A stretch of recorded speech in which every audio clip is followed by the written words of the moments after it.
Hi, and welcome to this training on the functions of behavior. My name is Hannah, and I'm going to be your presenter for this topic. During today's presentation, we're going to go over several different areas, such as the functions of behavior, replacement behaviors, punishment, and extinction. To begin today's presentation, what exactly is a function? And a function is at its core the why a behavior is occurring. So what is maintaining this problem or challenging behavior you're seeing? And in applied behavior analysis, this is to be believed by either positive reinforcement or negative reinforcement. And so those are just the different consequences that that child is getting when they engage in that problem behavior. So for positive reinforcement, they are gaining something and it's causing that behavior to increase. So they're getting access to an item, and that's making that challenging behavior more likely to occur in the future. For negative reinforcement, something's being taken away, but we're still seeing an increase in that behavior. So maybe a chore or a test is occurring and they leave the space, and that means that that test is now taken away and they're not having to take it. And so that behavior may be more likely in the future. So there are four maintaining functions of problem behavior. There is attention, escape, tangible, and then sensory or automatic. The first function we're going to talk about today is attention. And so this is where a child may be engaging in those problem behaviors to get the attention of others. So maybe they wanted attention from siblings, peers, classmates, teachers, parents, family members. And so they're going to engage in that problem behavior to get that attention. So for example, maybe a child is engaging in hitting others.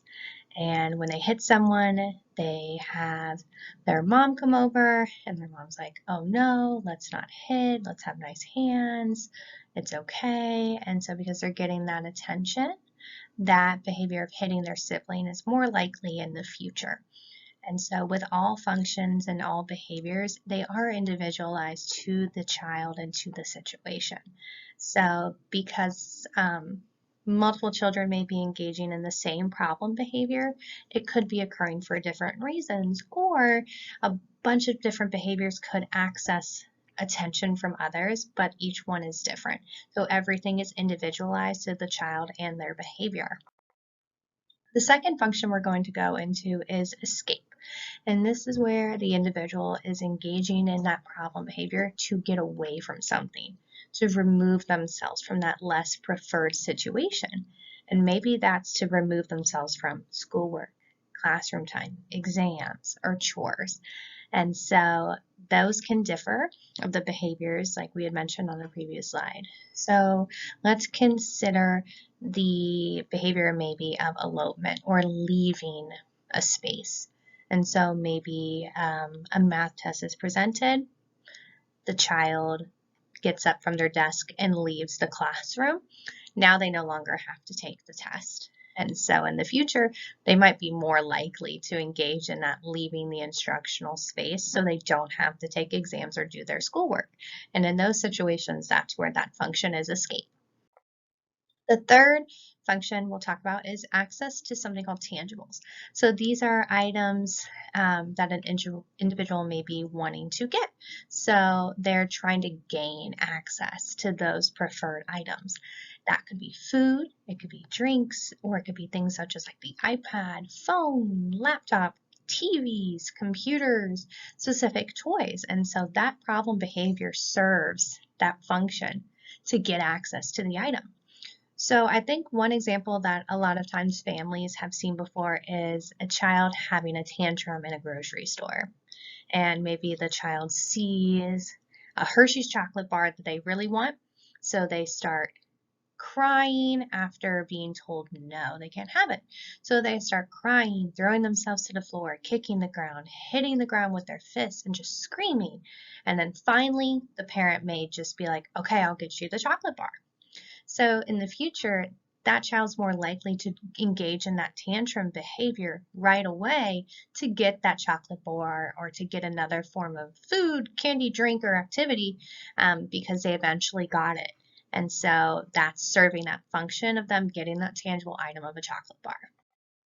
The last function we're going to talk about today is something called sensory or automatic. And so this is where the individual is engaging in a behavior where they directly contact something called a sensory event.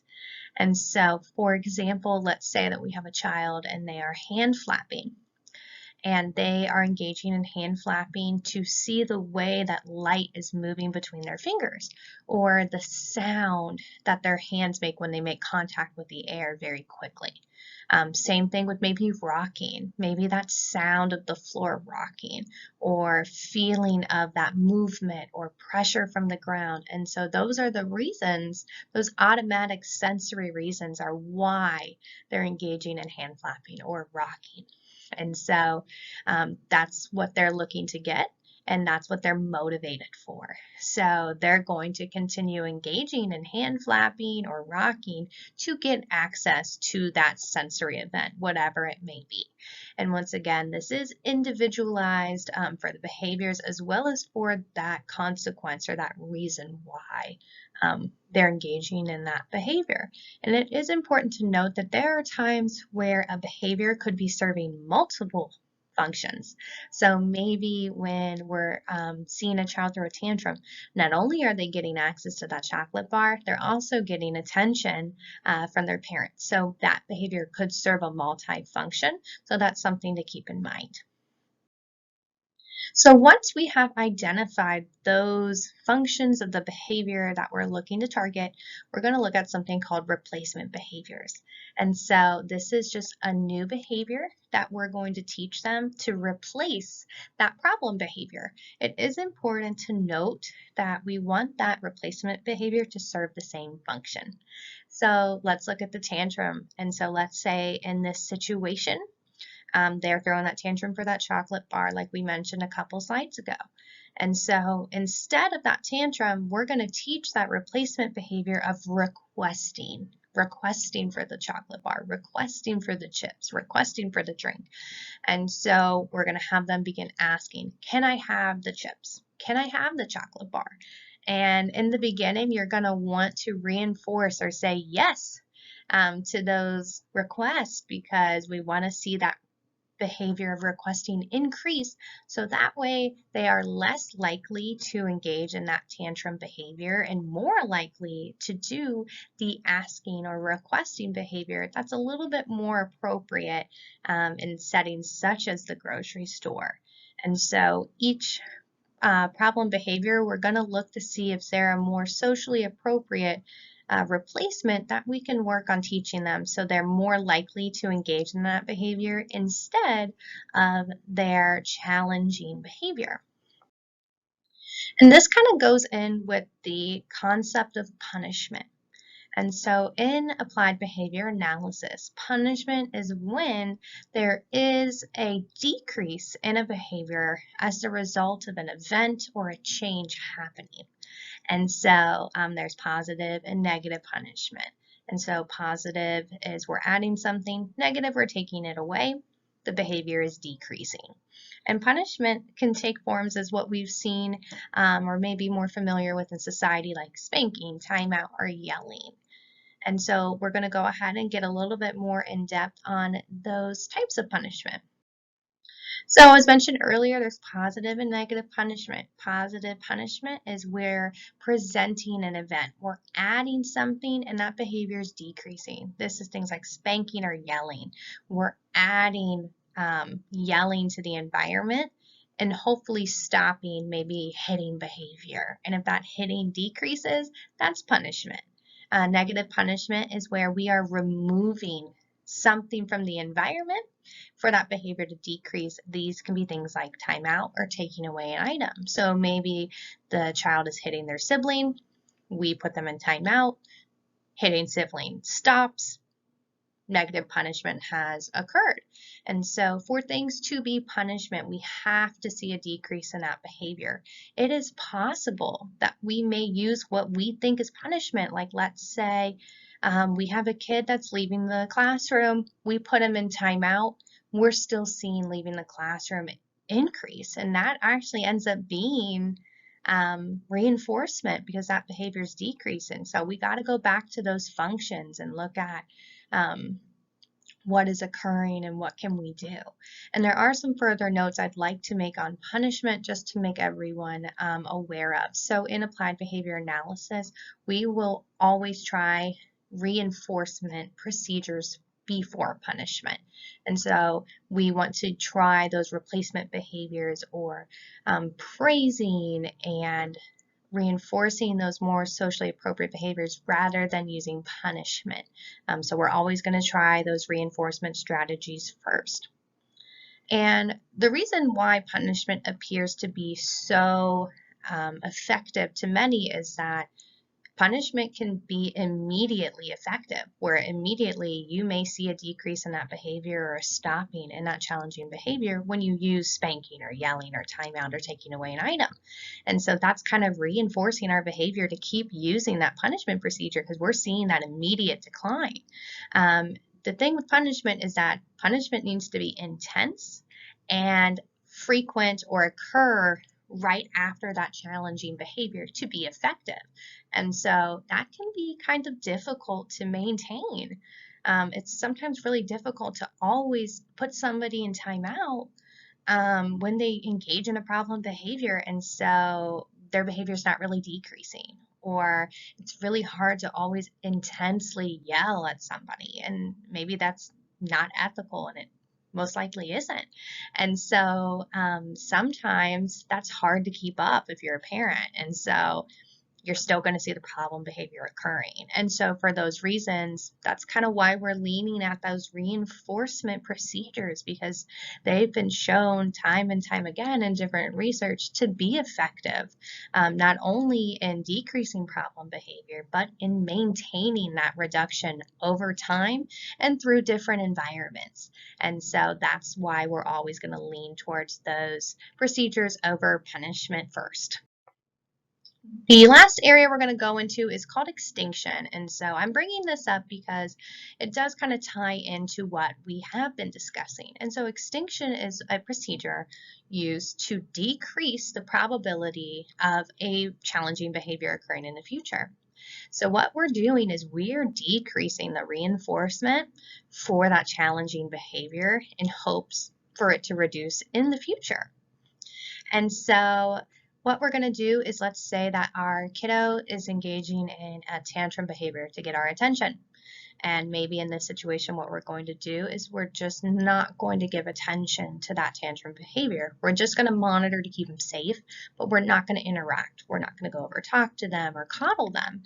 And then over time, that tantrum behavior should decrease. But we're also going to work on that replacement behavior, like we mentioned earlier, of maybe asking for a hug or asking for help.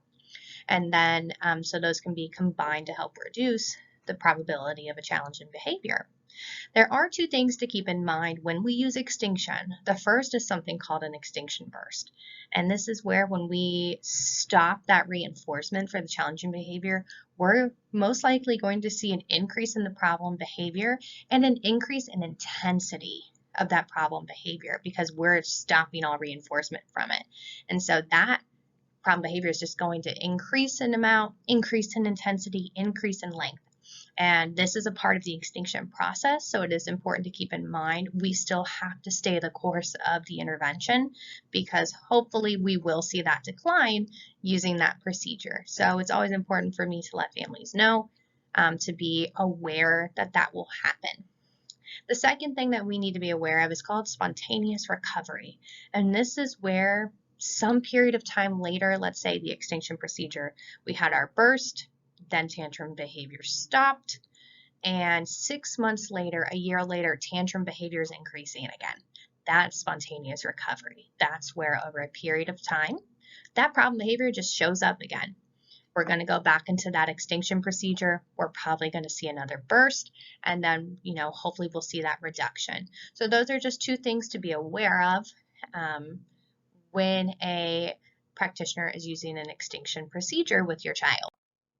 To conclude our discussion today, 4 functions of behavior: attention, escape, tangible, sensory, automatic. These can occur individually, can occur together. Just depends on the child and the behavior and what they're motivated to be getting.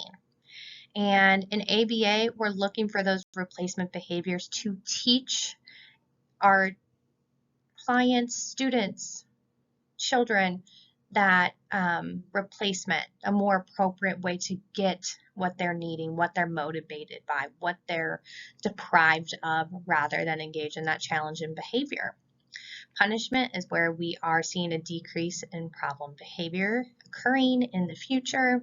We have those positive and negative forms like we talked about earlier.